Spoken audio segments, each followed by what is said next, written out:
Now at 10, two local churches partner together to better serve the community during the holiday season. Plus, Frontenac kicks off the start of the Christmas season with a light ceremony and photos with Santa Claus. And the Pittsburgh Wrestling Club launches its yearly fundraiser just in time for Christmas. The four states' most watched news starts now. The KOAM News at 10 starts now. Thanks for joining us tonight. I'm Cale Chapman. Two local churches are partnering up to better serve the community. KOAM's Amber Jenkins has more. First Baptist Church in Carl Junction and Rooted Church are partnering for the holiday season. While the two churches are still separate, the pastors figured combining resources will better serve the community. As we talked, had coffee together, realized that some of the needs we saw in both churches could be served if we work together. The two churches are also creating more programs for the youth. Now we're primarily sharing space, but we're also working together in different ways. We do student ministry on Sunday nights together, where all the kids are together, and we do that intentionally with one another. Since COVID, more churches are partnering together to maximize resources. The church is facing a lot of difficulties, things we weren't prepared for, and I think it's more important than ever that churches set aside maybe our traditions or the exact way we like things and find ways to partner together for the good of the church and the glory of God and the good of our community. As of now, the partnership will last for 5 weeks, but both churches are excited for the future. And we are fully open to God doing what God's going to do, whatever that partnership looks like. We're not going to try to jump ahead of Him or and put our vision in that. We just want to. We're excited to be a part of whatever God's doing. Church members are happy to see the cooperation between the churches. And I'm just thankful for First Baptist Church of Carl Junction welcoming us. And I'm really excited to see what can happen with us partnering together. It's beautiful to see the display of love and care for one another. Reporting in Carl Junction, Amber Jenkins, KOAM News. For anyone wanting to know more about the church partnering opportunities, Crosslines Ministries will host a lunch on December 6th discussing tools and resources for church health and revitalization. The city of Frontenac celebrated the beginning of the holiday season with a Christmas light ceremony. The city lit up downtown Frontenac with a special ceremony earlier today. Citizens were able to listen to the elementary and high school choirs as they lit up the downtown lights. Following the choir and Frontenac Raider Band's performance, citizens were able to meet Santa Claus himself with Mrs. Claus. Residents were also offered hot cocoa and cookies. Seth Nutt says it takes a couple months to plan the yearly event. Everything's sponsored by the city of Frontenac, and then the Mining Days committee members help to staff the event. Nutt says the city has hosted the event for about 20 years now. All right, and Doug Hetty joins us. All right, everyone, I hope you had a great holiday weekend. Today wasn't awful. We dried out just a little bit and got a little bit of sunshine during the afternoon, but we had all the rain that we saw yesterday. 49 for a high, started at 43, normal high is 54 degrees, so we were a few notches below where we should be for this time of the year, and it's cooling down now. Most of us are sitting mid to upper 30s. We'll drop back lower 30s a little bit later on tonight. The clouds are breaking up. Unfortunately, we're going to get some patchy fog in here as we go through the rest of the overnight hours, just due to the moisture on the ground. So if you are going to be out, watch out for the fog, but partly cloudy skies as we go into the morning hours. 38 by 11, 34 by 7, 45 by 10 once the fog burns off, but a chilly night of 33 degrees. We got a lot of changes coming up over the next few days. We're going to look at that here in just a bit. All right, Pittsburgh Wrestling Club is fundraising money for themselves as the sport is booming in the city. Nonprofit Pittsburgh Wrestling Club launched their fundraiser for high school and youth wrestlers today. This year, the club is selling popcorn online for Christmas. A youth wrestler says he will try to sell at least 6 packages. Raise money so we can get like headgear and gear to wrestle so we can have some fun. The club will participate in Pittsburgh Christmas Parade tomorrow. They're going to have high school and youth wrestlers together in a dragon wrestling float to represent their program. And a New Hampshire man is facing multiple charges in connection with a bank robbery on the Massachusetts island of Martha's Vineyard. Federal and local authorities have been looking for 3 masked men who held up the bank. Emily Mayer reports. It took the FBI, state, and local police just over a week to track down one of these robbers. Investigators say 3 people wearing the same mask and carrying guns rushed into a Vineyard Haven bank, tied up the tellers, and got away with cash in a stolen car. A New Hampshire man is the latest arrest in the case. 39-year-old Omar Johnson was picked up in New Haven, Connecticut last night, a far trip from the island and scene of the crime. Last week's bank heist set off a series of events. Tips coming in that the robbers hopped on a ferry to the mainland, holing up in a Falmouth hotel, prompting police to put a nearby school on lockdown. But with no trace of the masked gunmen, police posted up in Woods Hole, keeping a close eye on the ferry. Earlier this week, detectives got a break in the case, arresting a 30-year-old man they say helped with the heist. Investigators say they found 3 $100 bills inside the car, the same denomination stolen from the bank, 2 with sequential serial numbers. Now the search continues as investigators keep tracking down leads. Johnson is expected to be arraigned in Connecticut on Monday. And we take this time to honor yet another 4-state hero.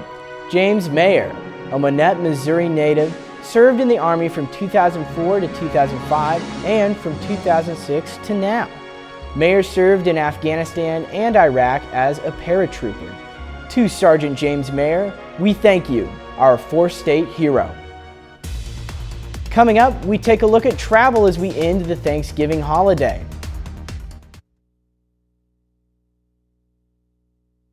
Christmas is about. Today is projected to be one of the busiest days for travel this year.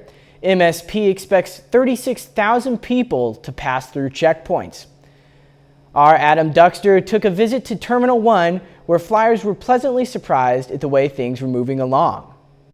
Of the 36,000 plus traveling to end the Thanksgiving holiday, it was so wonderful to see our son in his new home. Arch and Paige Asawa are 2. He cooked amazing meals for us, and we just feel so blessed and fortunate. The West Coast travelers say they know a thing or two about avoiding airport headaches. Get there as early as possible. We actually were at the airport about 4 hours earlier prior to our departure time. Right. The common theme at MSP on Sunday: be prepared. I make sure that I have my ID and my phone. Yeah, we know it's a busy travel weekend, and being from San Diego, we're used to people. And while today is the busiest travel day of the year, by 11 a.m. at MSP, it doesn't quite look like it if you're looking at time to get through TSA.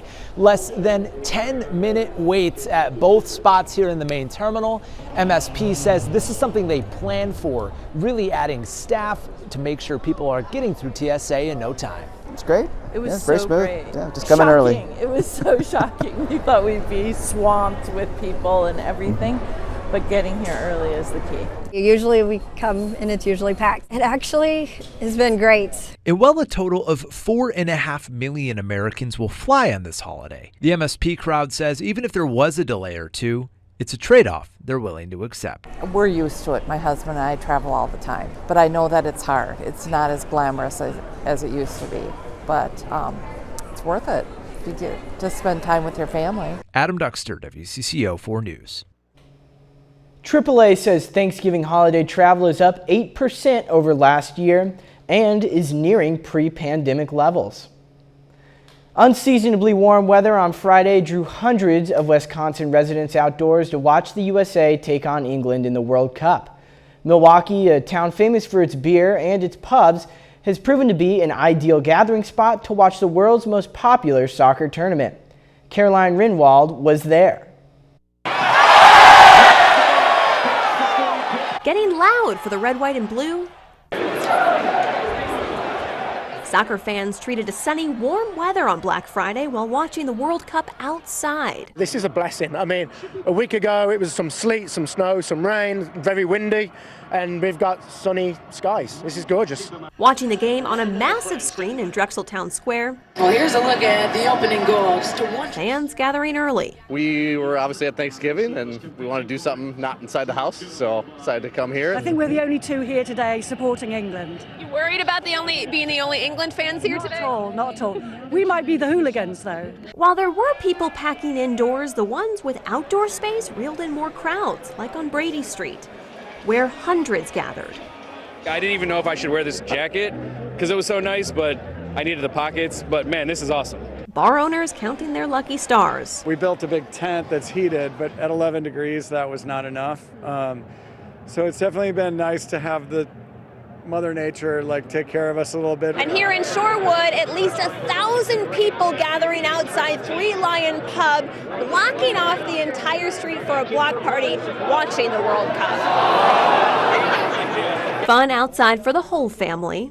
My brother-in-law here, I was telling him that there was going to be, maybe 50, 100 people here, but yeah, showed up and there were hundreds. That's the beauty of Milwaukee. You never know how it's going to be, and the day is perfect for us. It's perfect for them and the businesses, which is awesome, and everyone's having a good time. Hoping to continue this streak into the next game. Milwaukee area bar owners say they hope to continue drawing similar crowds throughout the World Cup tournament, as long as the weather cooperates. And a little later, join us for sports as we recap the Carthage Tigers football game.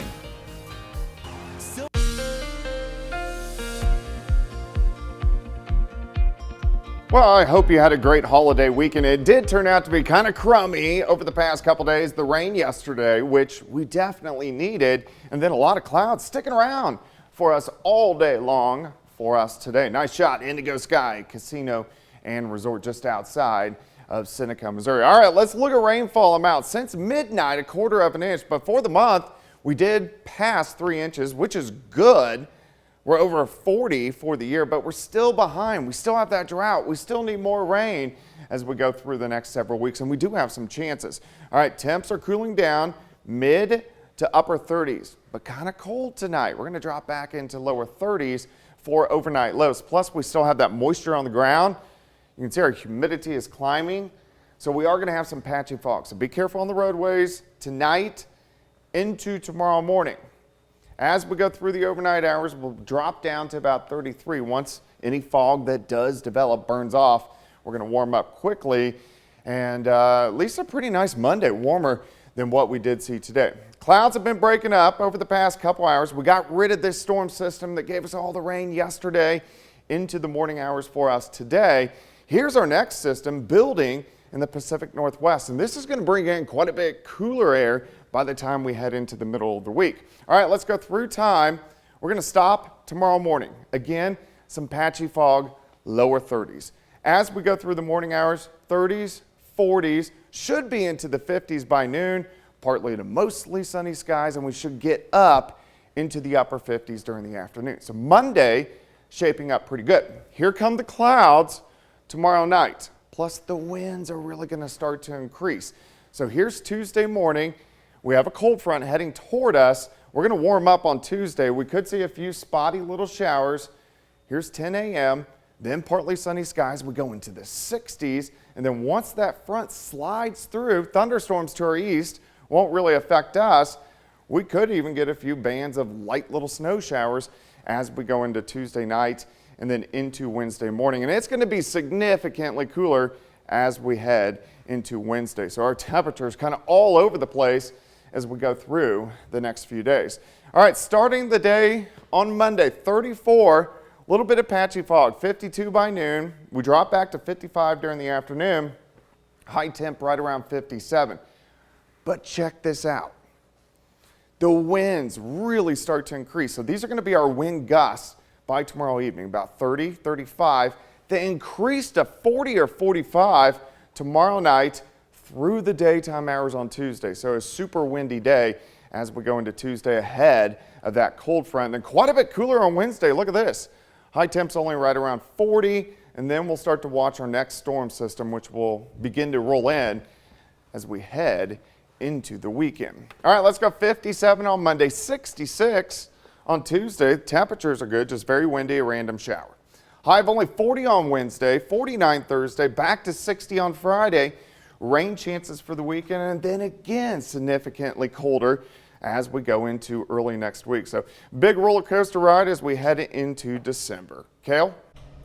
Thank you, Doug. Still ahead, the Kansas City Chiefs host the Rams today. Yeah, Chiefs looking for their 5th straight win. Those highlights coming up. Plus, Carthage Tigers ended their season with an 11-2 record. We'll hear Coach Guidy talk about the seniors next.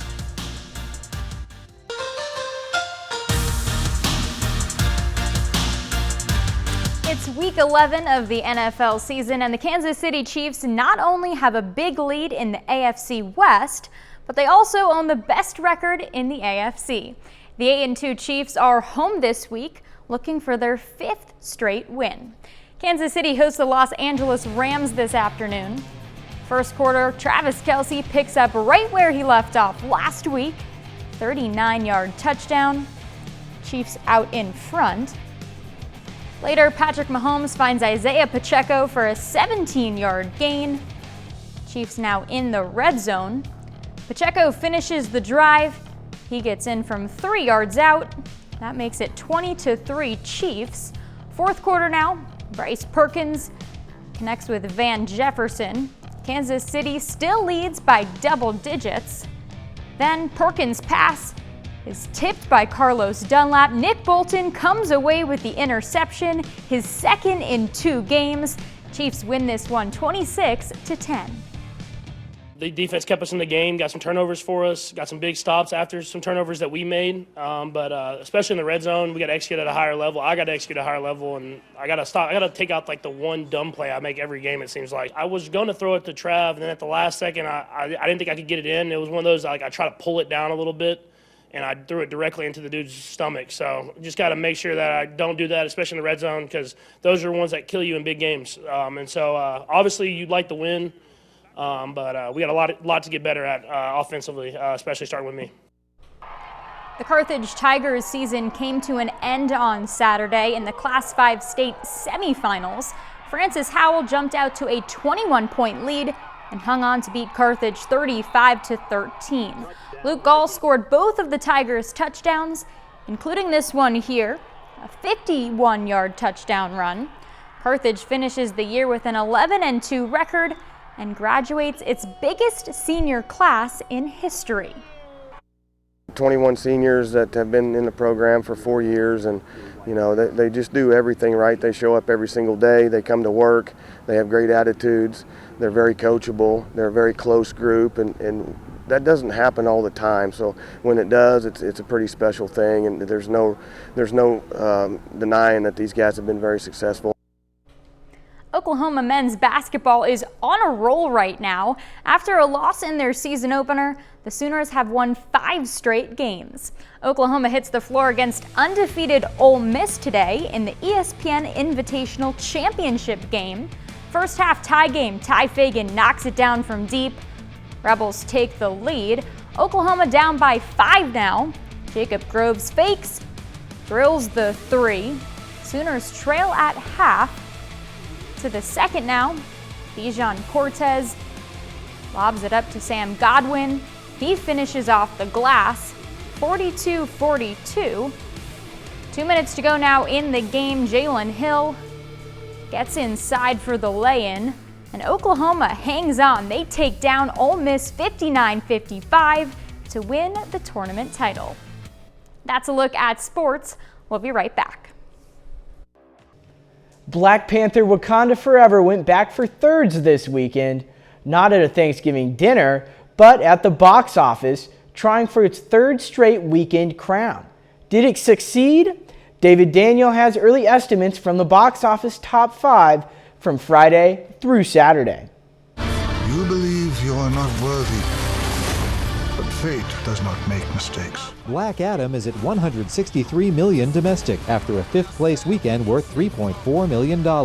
In 4th place, The Menu served up a sophomore weekend worth $5.2 million. The Korean war drama Devotion, based on a true story, debuted in 3rd place with $6 million. Hey, get back here! The animated adventure Strange World opened in second place, discovering $11.9 million in ticket sales.